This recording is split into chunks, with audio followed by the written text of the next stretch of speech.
Hello বন্ধুরা, আজকে বড় মা আমার সাথে তৈরি করলো পটল রসা। তো এখানে পটল, ছোলা কাবলি, মশলা ইত্যাদি অনেক কিছু রয়েছে।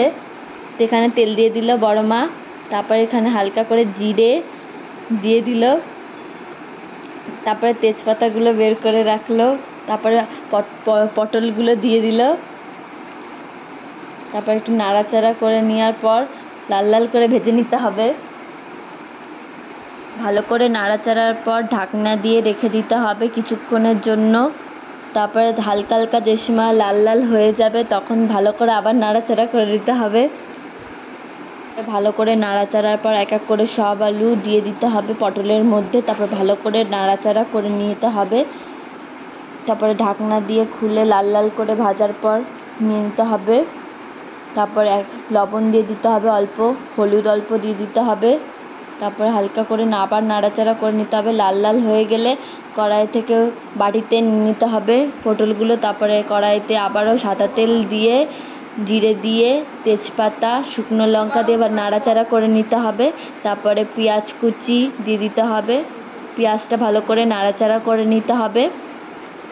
তারপরে এর মধ্যে টমেটো দিয়ে দিতে হবে, তারপর হালকা নুন, হলুদ দিয়ে দিতে হবে। তারপরে আদা রসুন পেস্ট করা মশলাটা দিয়ে দিতে হবে, দিয়ে ভালো করে নাড়াচাড়া করে হালকা জল দিয়ে পটলগুলো এবং আলু দিয়ে দিতে হবে।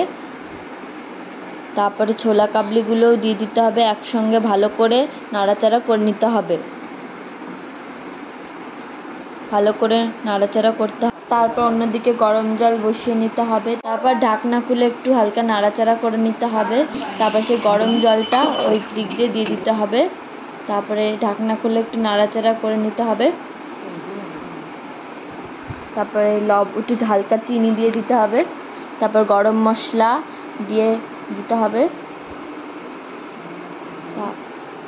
তারপরে দিতে হবে একটু সামান্য ঘি, যাতে সেন্টটা ভালো হয়, খেতেও সুস্বাদু হয় অনেকটাই সুন্দর। তারপরে আমাদের তৈরি হয়ে গেল রান্না।